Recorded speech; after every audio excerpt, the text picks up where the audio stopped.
Reaksi kemarahan itu adalah reaksi yang normal.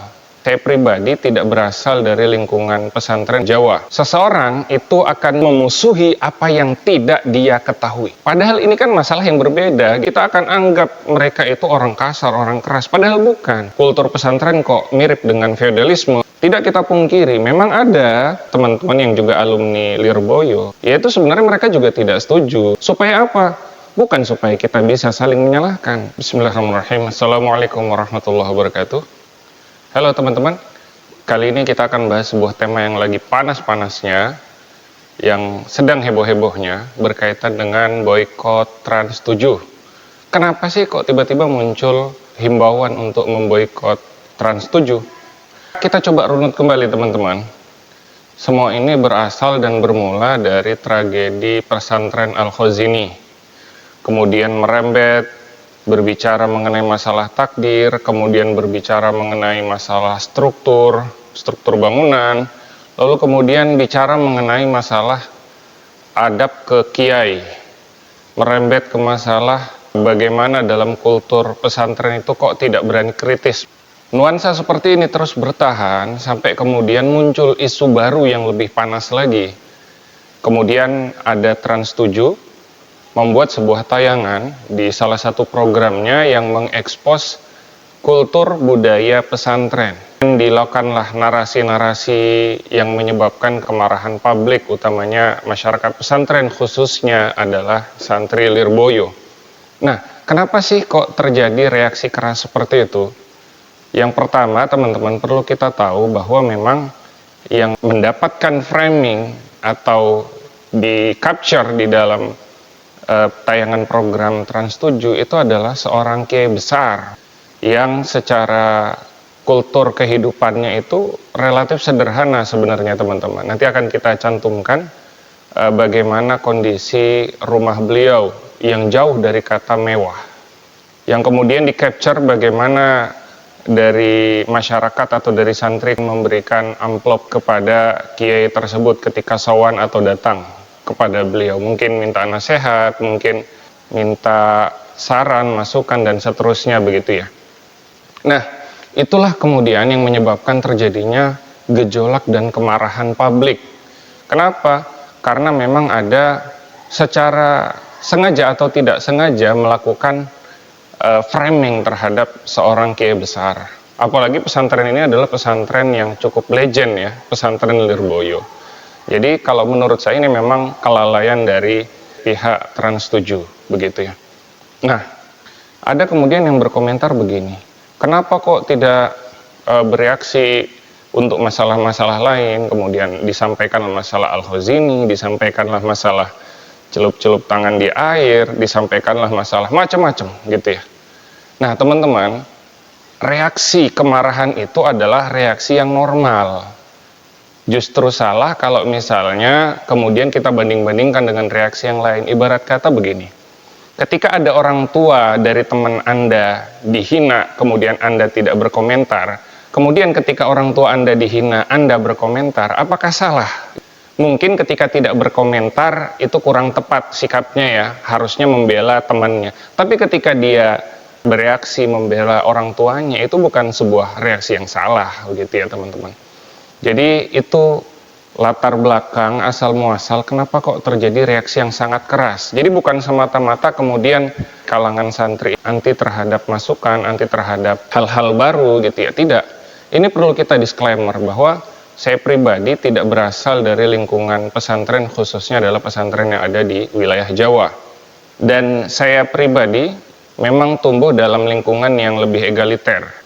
Tapi dalam konteks ini perlu kita lihat kenapa kok terjadi budaya seperti itu. Jadi yang terkait dengan alasan atau sebab kenapa terjadi gejolak, kemudian terjadi himbauan untuk memboikot Trans 7, tadi kita sudah jelaskan bersama. Jadi ada framing yang lebih cenderung ke arah fitnah. Itulah yang kemudian menyebabkan terjadinya reaksi yang sangat keras. Nah kemudian kita akan bahas teman-teman berkenaan dengan kultur pesantren ini. Sebenarnya kultur seperti itu Islami nggak sih? Maka mari kita bahas bersama teman-teman. Yang pertama, kita perlu tahu bahwa Ali bin Abi Thalib berkata, "An-nasu a'da'u ma jahilu." Seseorang itu akan cenderung memusuhi apa yang tidak dia ketahui.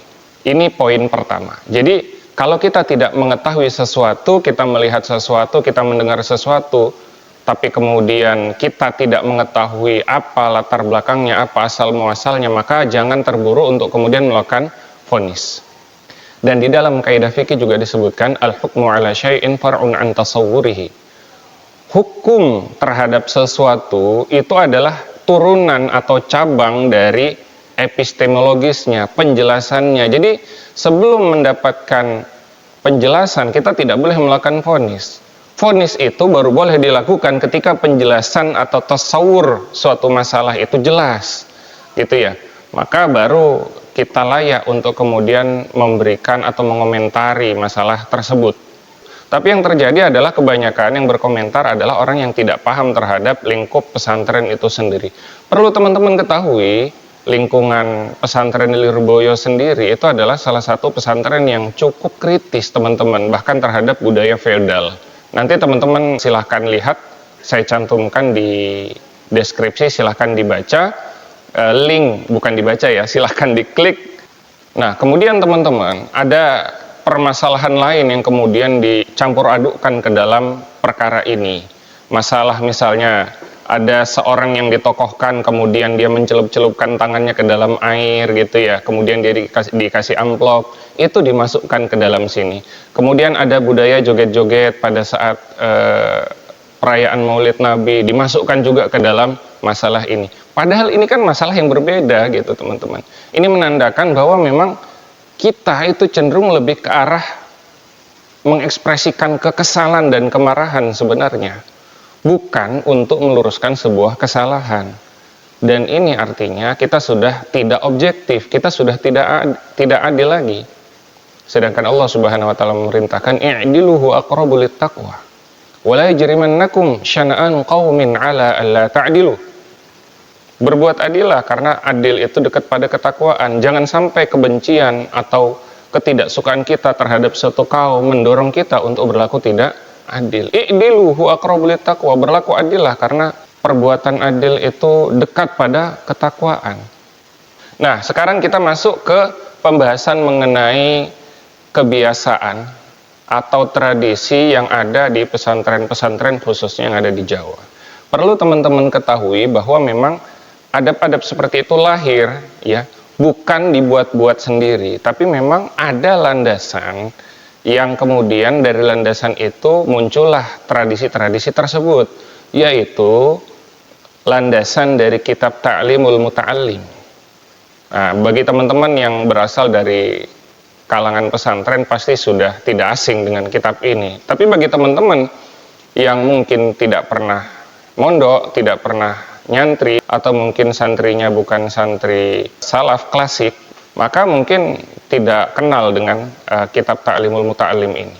Semua adab-adab yang ada dalam lingkungan pesantren itu asal muasalnya dari kitab ini. Kita akan bahas satu persatu insya Allah. Nah, di dalam kitab Ta'limul Muta'allim disebutkan seperti ini. Man arada ayyakuna ibnuhu aliman, barang siapa yang ingin agar anaknya itu menjadi alim, menjadi ahli ilmu, fayan bagi ayyura'il ghuraba minal fuqaha, maka hendaknya kemudian dia itu memperhatikan orang-orang ahli fikih, orang-orang berilmu yang itu terasing di masyarakat, tidak dikenal mungkin.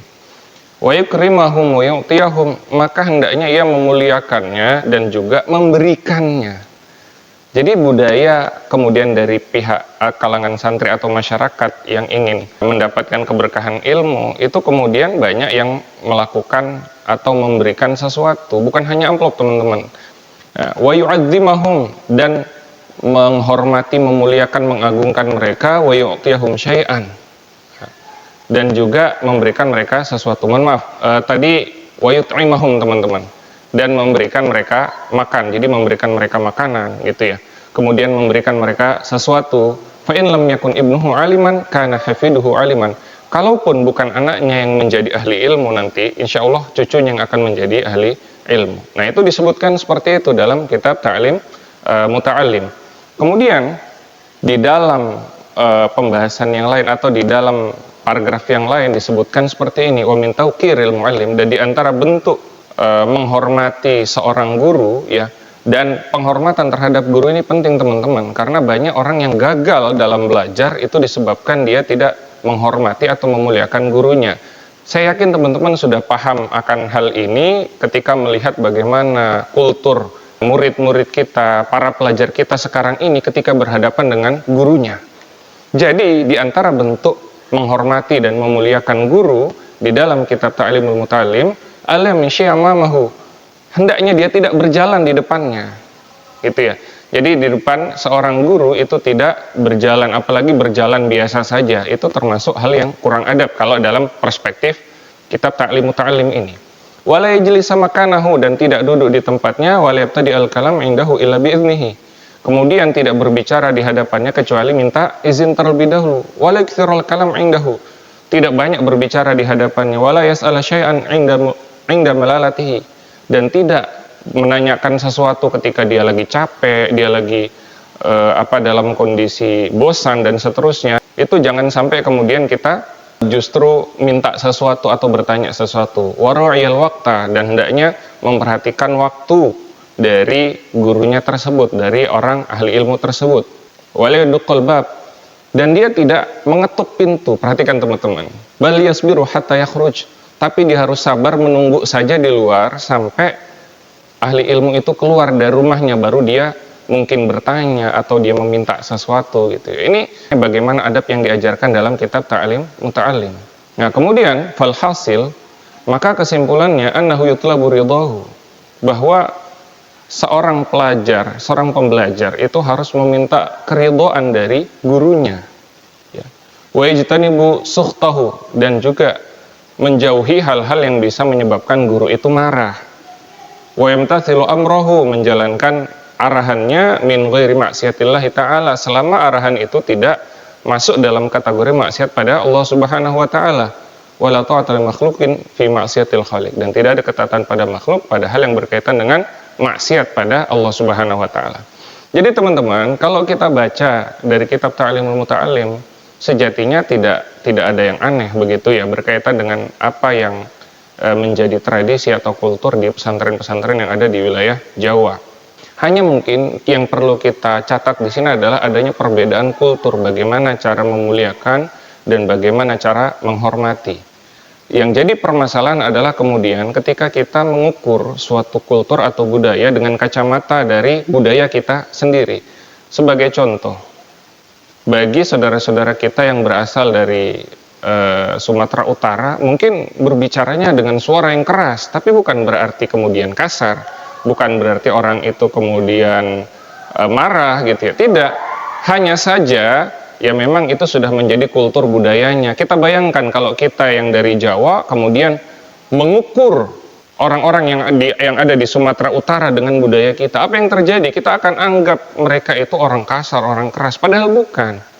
Gitu ya. Ini perbedaan kultur teman-teman. Nah, kemudian hal lain yang sering disematkan kepada pesantren adalah mengenai kritik feodalisme. Feodal itu adalah sistem kasta gitu ya. Kalau kita mau sederhanakan, sistem kasta di mana kasta yang ada di bawah tunduk pada kasta yang ada di atas, harus memberikan penghargaan, penghormatan, pemuliaan dan seterusnya.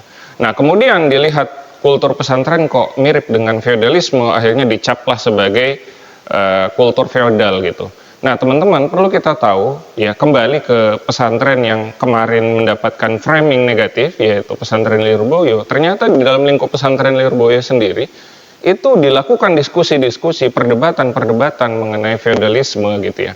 Nah, artinya apa? Kesadaran mengenai negatifnya budaya feodal itu sudah ada dalam lingkup pesantren itu sendiri. Hanya kita mungkin yang belum tahu. Teman-teman kalau ingin tahu mengenai perdebatannya, rangkumannya, insya Allah linknya saya cantumkan di deskripsi ya. Nanti kalian bisa coba baca sendiri dan silahkan kalian nilai sendiri teman-teman. Tidak kita pungkiri, memang ada di sebagian pesantren yang mempertahankan budaya feodalisme dalam artian begini. Bagaimana otoritas yang ada di atas itu memanfaatkan sebebas-bebasnya untuk keuntungannya pribadi. Nah, jadi silahkan untuk yang memang jelas-jelas budaya feodal itu teman-teman kritik gitu ya. Tapi sekali lagi yang kita kritik adalah kesalahannya, budayanya yang salah, bukan pesantrennya atau kita framing tokohnya. Tidak seperti itu. Kalau seperti itu artinya kita hanya melampiaskan kebencian saja teman-teman. Bukan ingin kebaikan gitu ya. Bukan ingin ada perbaikan. Ada beberapa hal lainnya seperti budaya cium tangan, budaya ngesot gitu ya, yang banyak menjadi pertanyaan. Teman-teman, saya tidak bisa bahas satu persatu karena durasi kita yang pendek, tapi saya akan cantumkan juga salah satu link dari Kiai Ma'ruf Khazin. Ya, teman-teman silahkan baca bagaimana penjelasan dari beliau berkenaan dengan hal tersebut. Nah, jadi jangan sampai kita itu menghukumi sesuatu sedangkan kita tidak paham kenapa seperti itu dan apa alasan atau sebabnya. Nah, jadi silahkan dibaca teman-teman, setelah itu silahkan Anda putuskan sendiri. Nah, yang ingin saya sampaikan teman-teman, bahwa jangan kita mencampur adukkan masalah ini. Jelas pangkal masalahnya adalah framing. Pangkal masalahnya adalah stigma negatif terhadap pesantren. Itu pangkal masalahnya teman-teman. Jangan kemudian dicampur baurkan dengan kejadian yang mencelup-celupkan tangannya gitu ya. Nah, ini saya diskusi dengan teman-teman yang juga alumni Lirboyo. Ya itu sebenarnya mereka juga tidak setuju, tapi itu sudah menjadi tradisi di masyarakat. Sekali lagi itu tradisi di masyarakat, bukan tradisi di pesantren. Yang kita bahas adalah apa yang terjadi di pesantren gitu teman-teman. Jadi hal-hal seperti itu yang tidak relevan, tolong tidak dicampur baurkan dengan masalah ini teman-teman. Apalagi kemudian menarik lebih luas lagi ke arah ormas. Nah ini tidak relevan teman-teman. Jadi mari kita berlaku adil. Allah Subhanahu wa Ta'ala menjadikan kita berbeda-beda kulturnya, berbeda-beda budayanya dalam surat Al-Hujurat ayat 13 ya. Ayuhan nasu inna khalaqnakum min dzakari wa unsa wa ja'alnakum syu'uban wa qabaila lita'arafu. Kami ciptakan kalian laki-laki dan perempuan, itu sudah beda. Masih ada lagi perbedaan lain, kami jadikan kalian berbangsa-bangsa, bersuku-suku, semuanya beda. Kulturnya berbeda-beda, kebiasaannya berbeda-beda. Supaya apa? Bukan supaya kita bisa saling menyalahkan, tapi lita'arafu, agar kalian bisa saling mengenali. Maka yuk kita saling mengenali. Jangan sampai kemudian kita menyatakan kultur atau budaya lain dengan semena-mena kemudian sebagai suatu hal yang negatif, suatu hal yang salah tanpa kita dalami. Karena itu di akhir ayatnya Allah menutup, in akramakum indallahi atqakum, yang paling bertakwa, yang paling mulia di antara kalian di sisi Allah Subhanahu wa Ta'ala.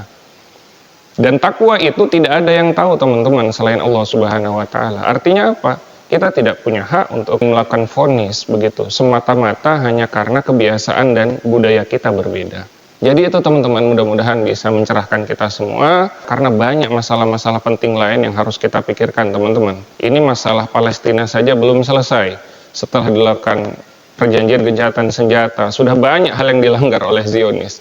Nah, hal ini jadi tidak kita pikirkan karena kita sibuk dengan masalah boikot Trans 7, setuju atau tidak setuju. Demikian teman-teman dari saya. Silahkan kalau Anda berbeda pandangan, masukkan pandangan Anda di komentar. Mudah-mudahan kita bisa bersilaturahim di waktu yang akan datang. Assalamualaikum warahmatullahi wabarakatuh.